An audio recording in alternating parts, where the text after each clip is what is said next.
नमस्कार सांग माने आज हेउची शेष रज ता सांग को मो दियर बाबूंकर जन्मदिन आमे दे जण जल्दी जल्दी आज काम सरतलु काहे कि ना हमर आज मूवी देखि जिबार प्लानिंग थिला।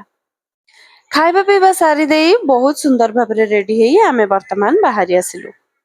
गाड़ी रे जिबा टाइम रे से दीटा गीत लगेथिले जो दीटा अंक मो मुंडर ऊपर ऊपर जाउथला मते किछि भी बुझा पड़नथला।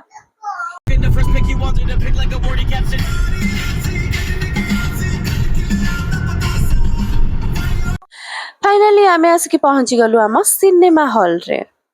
ए पिलाटी जेमती देखुची जे कहबो ये सब पूरा बाटी के पी दोची आ सब बुझी जाउची। इंटरवल टाइम रे टिके स्नैक्स को पार्टी रे पकई मूवी को कंप्लीट करथिलु।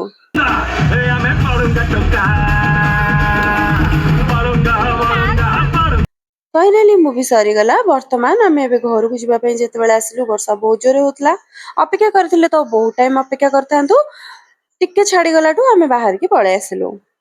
घर को आसी पहुंचला परे एठी मा पिठा बनेबा पई जिंस पत्र जोगाडुथिले। मंगलवार जेतु थिला दीदी किछि बाहर खाइ नथले सेति पई सेठी खाइबा खाइ देई चलिला तार जिंस पत्र पैकिंग करबा पई काहे कि ना सकाळ पाइले ताकू ता सासु घर को जिबार थिला। घरे आज बनिथिला पनीर आ बाहरु आसीथिला चिली मशरूम एठी पपुर बर्थडे टिके सेलिब्रेशन हे गला। एई थिला हमर शेष रज सेलिब्रेशन। देखा हबो आ गोटे नुआ वीडियो रे। रहुची नमस्कार।